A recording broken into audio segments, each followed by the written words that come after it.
यशात हे मला तुमच्यासोबत शेअर करायचं होतं, सांगायचं होतं. 2016 साली IIT ची परीक्षा मी क्रॅक केली. IIT ची परीक्षा ही भारतातलीच नव्हे तर जगातली सर्वात टफ परीक्षा समजल्या जाते. मला चांगला रँक आला आणि 2016 साली IIT मध्ये माझी निवड झाली. मी ठरवलं की मला IIT हैदराबादमध्ये इलेक्ट्रिकल इंजिनिअरिंग शिकायचं आहे. हैदराबादला गेलो. कॉलेजमध्ये सर्व ॲक्टिव्हिटीजमध्ये मी पुन्हा ॲक्टिव्हली पार्टिसिपेट केलं. कॉलेजमध्ये असताना 2 गोष्टी मी तुम्हाला सांगू इच्छितो की ज्या मी एकदम ॲक्टिव्हली केल्या आणि ज्या मला खूप आवडल्या. एक म्हणजे मेंटरशिप म्हणजे ज्युनियर्सला गाईड करणं. हे मला खूप आवडायचं.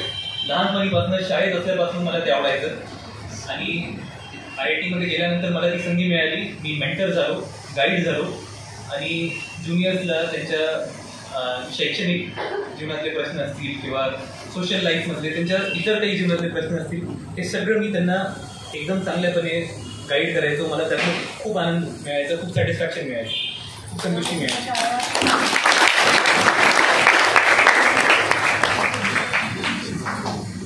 माझं काम पाहून मला IITच्या मेंटरशिप प्रोग्रामचा हेड बनवण्यात आलं 3rd इयरमध्ये आणि मी 4 पैकी 3 वर्ष मेंटर राहिलो आणि जवळपास 60 ते 70 मुलांना मी गाईड केलं.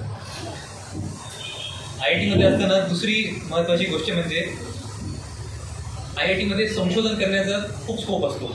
आपल्याला ज्या विषयात संशोधन करायचं आहे, ज्या विषयांचा कधी आपण विचारही नाही केला तशा विषयात संशोधन करण्याचा आपल्याला संधी मिळते.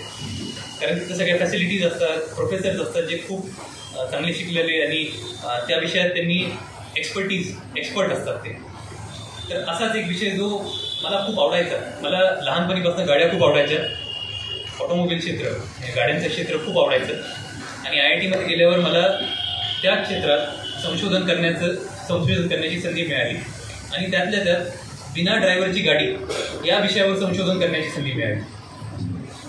कॉलेजमध्ये असताना आर्टिफिशियल इंटेलिजन्स, ज्याला आपण AI म्हणतो, आणि मशीन लर्निंग ह्या गोष्टी वापरून मी बिना ड्रायव्हरची गाडी, ड्रायव्हरलेस कारवर भरपूर संशोधन केलं, चांगलं काम केलं आणि त्या संशोधनाच्या जोरावर माझं जॅग्वार लँड रोवर या कंपनीमध्ये, या ऑटोमोटिव्ह कंपनीमध्ये माझं सिलेक्शन झालं.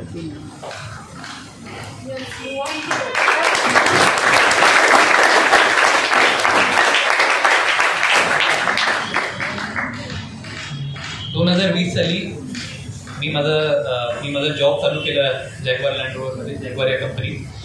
आणि पहिलं 1 ते 1.5 वर्ष मी त्या क्षेत्रात म्हणजेच ड्रायव्हरलेस कार्स या क्षेत्रात काम केलं.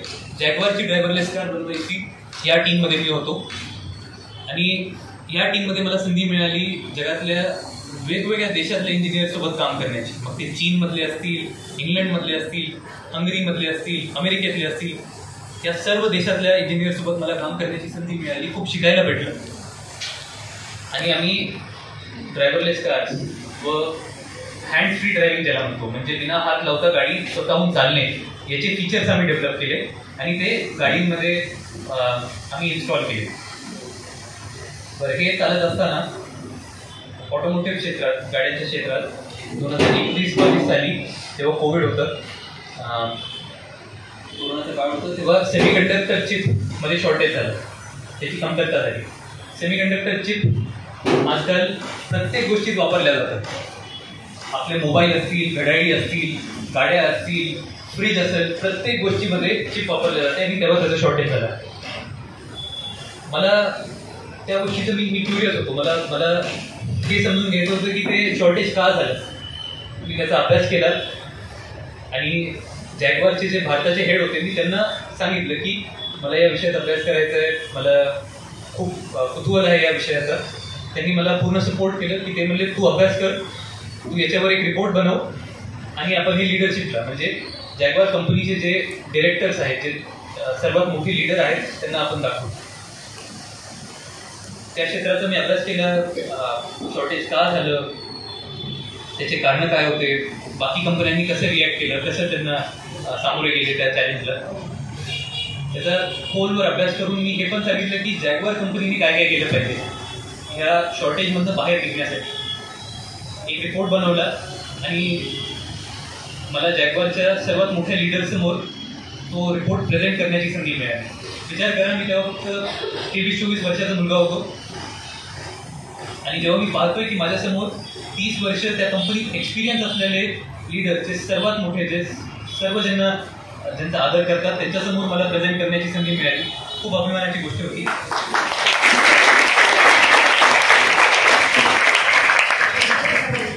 आणि विशेष म्हणजे मी जे काही काम केलं होतं, जे काही संशोधन केलं होतं, ते त्यांना एवढं आवडलं की ते म्हणले, तू सध्याचे तुझे प्रोजेक्ट सोडून दे, तू आमच्यासोबत काम कर.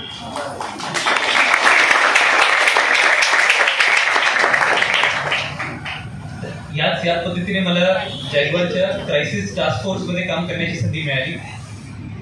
जेव्हा कंपनीसाठी खूप बिकट परिस्थिती होती. मागच्या वर्षात कंपनीचा 12,000 करोडचा लॉस होता आणि मी त्यावेळी या टास्क फोर्समध्ये आलो. आम्ही 6 महिन्यात जी 12,000 करोड लॉसमध्ये असलेली कंपनी होती, 20 लोकांच्या टीममध्ये, ज्या टीममध्ये मी होतो, 12,000 करोड लॉसमध्ये असलेली कंपनी आम्ही 7,000 करोड प्रॉफिटमध्ये आणून दाखवली. खूप मोठ्या लीडरसोबत, डिरेक्टरसोबत मला काम करण्याची संधी मिळाली. त्यांच्याकडनं खूप शिकायला भेटलं. आणि जेव्हा हा प्रोजेक्ट कंप्लीट झाला, प्रोजेक्ट संपला, तेव्हा जे इंजिनिअरिंगचे डिरेक्टर होते त्यांच्यासोबत मी भरपूर काम केलेलं. त्यांनी मला इंग्लंडला बोलवून घेतलं, जिथं त्यांचं हेड ऑफिस आहे.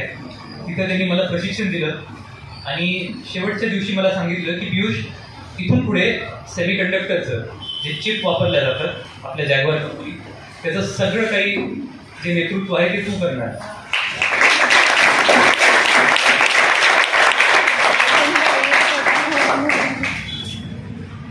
खूप चांगलं वाटलं. लीडरनी मला वेगवेगळ्या संधी दिल्या, त्याबद्दल खूप मी त्यांचे आभारी होतो आणि आजही आहे.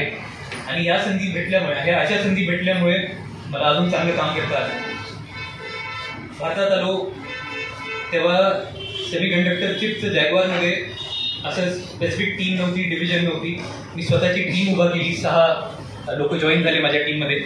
त्या टीमला मी लीड केलं आणि पुढच्या 1 ते 1.5 वर्ष कंपनीचे सेमीकंडक्टर चिपचे जे काही निर्णय होते, तब्बल 5,000 करोड रुपयांचे निर्णय हे मी आणि माझ्या टीमने घेतले. त्याची जबाबदारी माझ्यावर होती. जबाबदारी मोठी होती. मी चिकाटीने काम केलं, खूप मेहनत केली, दिवस रात्र एक केली आणि आम्हाला चांगलं यश मिळालं.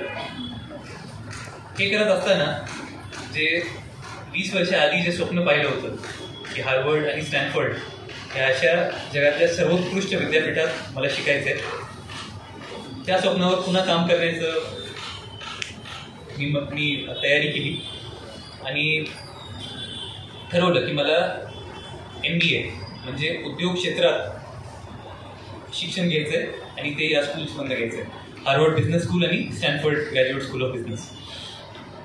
बरं, आता MBAसाठी अप्लाय करणं हा काही साधा प्रोसेस नव्हता. भारतासारखं फक्त एक परीक्षा देऊन आपली निवड होते असंही नव्हतं. परीक्षा तर द्यावीच लागते. त्यानंतर वेगवेगळ्या शाळेचे विभिन्न असे विशेष निबंध लिहावे लागतात. ज्या मॅनेजरसोबत, ज्या आपल्या लीडरसोबत, सिनियरसोबत काम केलं आहे त्यांच्याकडनं रिकमेंडेशन लेटर्स हे घ्यावं लागतात. आणि त्यानंतर एक खूप मोठं ॲप्लिकेशन सबमिट करावं लागतं. हे सर्व काही केलं. माझ्या सिनियर्सनी माझी खूप मदत केली. त्यांनी खूप छान गाईड केलं. ॲप्लिकेशन सबमिट केले आणि एका महिन्याने मला मी ज्या ज्या युनिव्हर्सिटीजला अप्लाय केलं होतं जवळपास सगळ्या युनिव्हर्सिटीजचे इंटरव्ह्यू कॉल आले. त्यातलं हार्वर्ड आणि स्टॅनफोर्ड हे जगातले सर्वात म्हणजे हे असं समजलं जातं की या युनिव्हर्सिटीमध्ये प्रवेश मिळवणं MBAसाठी उद्योग क्षेत्रात शिक्षण घेण्यासाठी हे सर्वात कठीण, जगातलं सर्वात कठीण. त्या दोन्ही याचे मला इंटरव्ह्यू कॉल आले आणि त्याच्या इंटरव्ह्यूची मी तयारी केली. बरं, आता हे जे दोन्ही इंटरव्ह्यू असतात हे इतके टफ समजले जातात कारण म्हणजे जगातले सर्वात टफ इंटरव्ह्यू असे समजले जातात. मी या दोन्ही इंटरव्ह्यूचं मी तुम्हाला थोडक्यात सांगू इच्छितो. हार्वर्ड स्कूलचा माझा इंटरव्ह्यू होता, तो 30 मिनिटाचा इंटरव्ह्यू होता, फक्त 30 मिनिट. आणि त्या 30 मिनिटात मला इंटरव्ह्यू पॅनलनी 25 प्रश्न विचारले.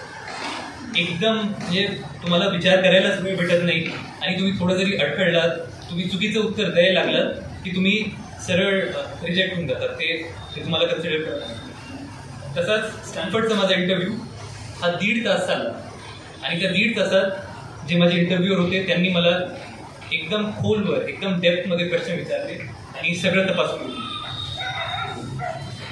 बरं, आता ह्या दोन्ही विद्यापीठात सिलेक्शन होणं एवढं अवघड आहे. हार्वर्डमध्ये दरवर्षी भारतातलं फक्त 40 ते 50 मुलांचं सिलेक्शन होतं आणि स्टॅनफोर्डमध्ये तर फक्त 15 ते 20. ज्या दिवशी निकाल आला त्या दिवशी मला कळालं की माझं या दोन्ही विद्यापीठात सिलेक्शन झालंय.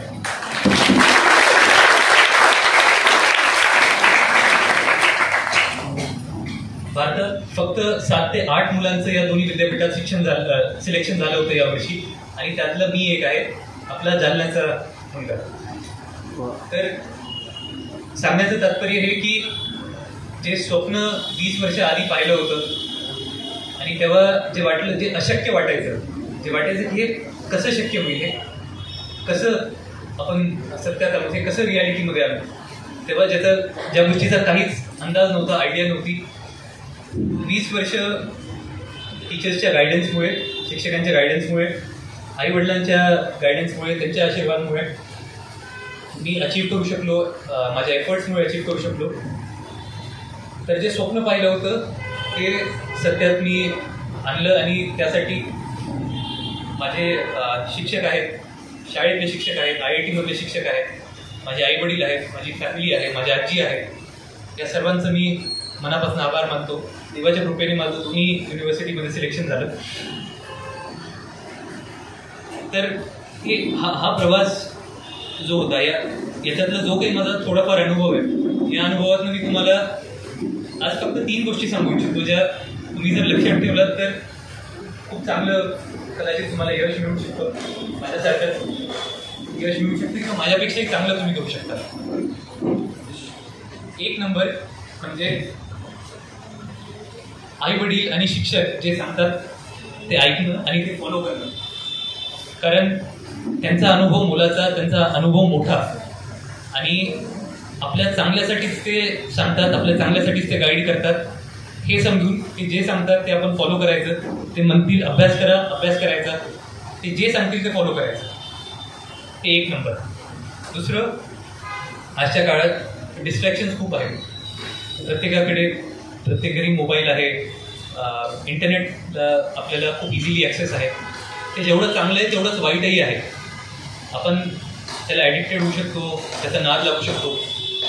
त्यापासून दूर राहायचं आहे आणि इंटरनेट, मोबाईल हे आपल्या अभ्यासासाठी, आपण प्रगती करावी यासाठी वापरायचं.